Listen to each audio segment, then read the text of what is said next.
కుమారస్వామిని చంద్రబాబు రోడ్డుపైకి లాగారని విమర్శించారు మండలిలో ప్రతిపక్ష నేత బొత్స సత్యనారాయణ. టీటీడీ చరిత్రలో కేజీ నెయ్యి 321 రూపాయలు దాటి ఎప్పుడు కొనలేదని చెప్పారు. ఇప్పుడు 658 రూపాయలకు ఎలా కొంటున్నారని ప్రశ్నించారు. పదవిలో ఉంటూ తన సంస్థ ద్వారా సీఎం చంద్రబాబు నాయుడు టీటీడీకి నెయ్యి సరఫరా చేస్తున్నారని ఆరోపించారు. కడప మేయర్గా సురేష్ ఉన్నప్పుడు పదవిలో ఉండి కార్పొరేషన్ కాంట్రాక్ట్ చేస్తున్నారని తప్పించారని, ఇప్పుడు అదే ఫార్ములా చంద్రబాబుకు సైతం వర్తిస్తుందన్నారు. మరి సీఎం పదవి నుంచి చంద్రబాబు తప్పుకుంటారా అని బొత్స ప్రశ్నించారు. ఒకవేళ ఆయన తప్పుకోకపోతే ప్రతిపక్షంగా మేము ఊరుకుంటామా అని అన్నారు. 658 రూపాయలకి ఇవాళ వచ్చి నెయ్యిని సప్లై చేస్తున్న నేపథ్యం.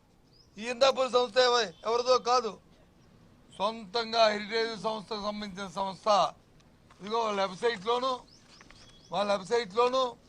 ఇదిగో ఇది వాళ్ళ వెబ్సైట్లో వారం రోజుల వరకు కొన్న, వారం కిందటి వరకు ఉన్న ఈరోజు ఉండదు, మాయైపోతుంది. ఎందుకంటే ఏదైతే ఆ రోజు ముఖ్యమంత్రి స్థాయిలో చంద్రబాబు నాయుడు గారు ఆపాదించారో 300 రూపాయలకు వచ్చి స్వచ్ఛమైనకు వస్తుందా, సుమారు 700 రూపాయలు కాకపోతే తగ్గితే కానీ అది దొరకదని చెప్పి ఆ రోజే మాట్లాడి ధనదాహం కోసం, ధనార్జన కోసం, ఆయన సొంత స్వలాభం కోసం, దేవదేవుడి తాలూకా దోపిడీ కోసం, ఆ దేవస్థానంలో దోపిడీ కోసం ఆ రోజు ఆ మాటలు మాట్లాడి ఈరోజు వచ్చి వాస్తవాలు బయటపడినప్పటికీ మీ మాట వచ్చి చర్చకు అడిగితే చర్చకు వచ్చి సమయం ఇవ్వలే.